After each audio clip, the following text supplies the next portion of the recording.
What happens when a man walks into an airport, but never walks out? Welcome to Sherlock Mode. July 2014. The Bulgarian sun beats down on Golden Sands Resort, where tourists escape into a paradise of cheap drinks and warm waters. Among them is Lars Mittank, a 28-year-old German power plant worker, enjoying his first trip outside his homeland with 5 friends. For days, they swim, drink, and laugh under the Balkan sky. Lars is relaxed, in good spirits, the perfect picture of carefree youth. But on July 6th, the night air shifts.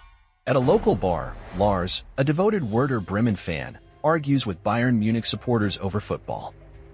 Hours later, Lars separates from his friends. The night swallows him whole. He doesn't return until morning, with a story that will change everything. "I was attacked," he tells them, pointing to his jaw. "For men, hired by those Bayern fans. They ruptured my eardrum." A local doctor confirms the injury and prescribes antibiotics. Lars cannot fly home with his friends. He must stay behind, alone in Bulgaria. His friends offer to stay, but Lars insists they go. "I'll be fine," he says with a smile that doesn't quite reach his eyes. He checks into Hotel Color, a budget accommodation near Varna airport. And then, something inside Lars Mittank begins to unravel. At midnight, he calls his mother Sandra in Germany. His voice is different, strained. "People are trying to kill me," he whispers. "Cancel my credit cards," he begs. Sandra can hear his heart pounding through the phone. This is not the son she knows. Hotel security cameras capture Lars pacing hallways, peering out windows, hiding in elevators. A man hunted by invisible predators. At 1 a.m., he vanishes from the hotel, returning an hour later. Where did he go? What did he see? The cameras don't tell us. By morning, his paranoia has deepened. "They're getting closer," he tells his mother in another frantic call. July 8th arrives. Lars takes a taxi to Varna airport, determined to fly home. A fellow passenger later reports his pupils were strangely dilated. At the airport, he visits Dr. Kosta Kostov for medical clearance. The examination begins normally. Lars seems calm, cooperative. Then, a construction worker enters the room. The airport is under renovation. Something in Lars snaps like a taut wire. "I don't want to die here," he suddenly shouts, trembling. "I have to get out of here." His eyes wild with terror. Lars bolts from the office, leaving behind everything: his backpack, wallet, phone, passport, all abandoned in an instant of pure fear. Airport security cameras track his desperate flight. Through the terminal he runs, past bewildered travelers, his yellow T-shirt a blur of panic. Outside, the cameras catch him sprinting across the parking lot, barefoot now, looking over his shoulder at something only he can see. He reaches an 8-foot barbed wire fence at the airport's perimeter. Without hesitation, he scales it, cutting his hands, tearing his clothes. Lars drops down into a field of sunflowers, runs toward a distant forest, and vanishes from the frame, from the world. The date is July 8th, 2014. Lars Mittank is never seen again. The search begins immediately.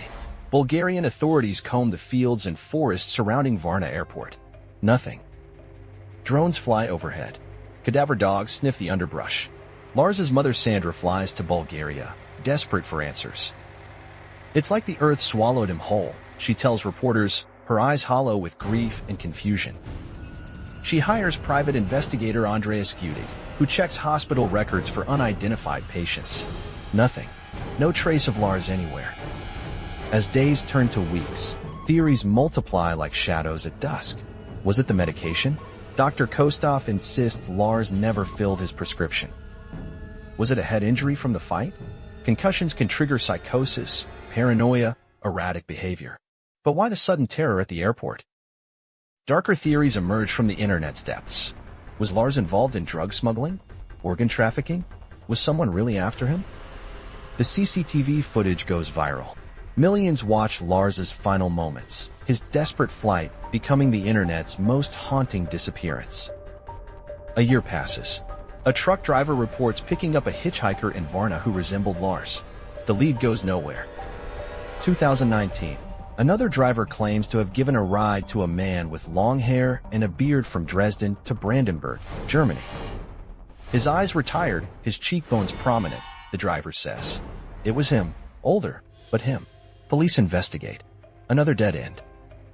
Sandra Mittank never gives up. She travels across Bulgaria, checking homeless shelters, hospitals, posting flyers with her son's face. In her search, she finds 15 German expatriates living in Bulgaria, some addicted, some mentally ill. None of them are Lars. By 2025, Lars Mittank's case has become legendary. His face appears on smoothie bottles across Europe as part of a missing persons campaign. True Fruit's company increases the reward for information, creates a dedicated website, even generates AI-aged images of what Lars might look like now.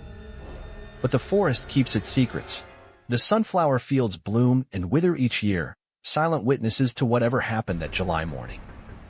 Was Lars running from something real or demons in his mind? Did he choose to disappear, or was the choice made for him? The airport doctor changes his story 3 times about who entered his office that day. Why? What is he hiding? The construction worker who triggered Lars's panic is presented to German investigators, but private detectives discover he wasn't even in Bulgaria that day. The security cameras covering the entrance to the doctor's office, a crucial angle, are mysteriously absent, a blind spot in the narrative. When Sandra asks to see footage of Lars arriving at the airport, officials tell her, the video is not available right now. Why?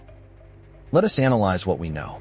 A healthy young man with no history of mental illness suddenly develops extreme paranoia after a minor altercation.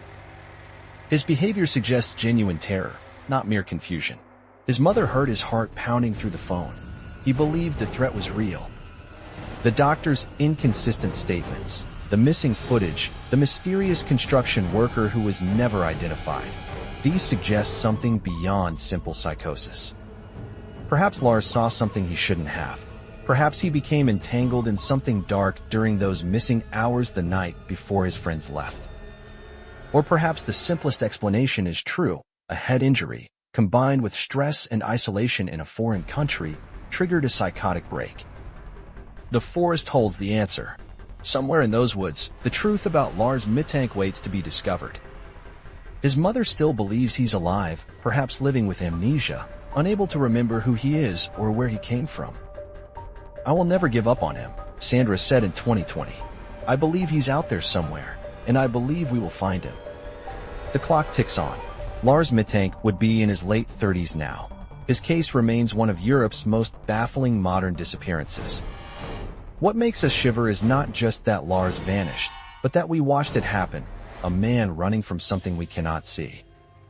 The cameras captured his fear, his flight, his final moments before the forest claimed him. But they couldn't capture what he saw. And that is the true horror of Lars Mittank's story, not knowing if he was running from real monsters or the ones in his mind. If you enjoyed unraveling this mystery, like and subscribe to Sherlock Mode.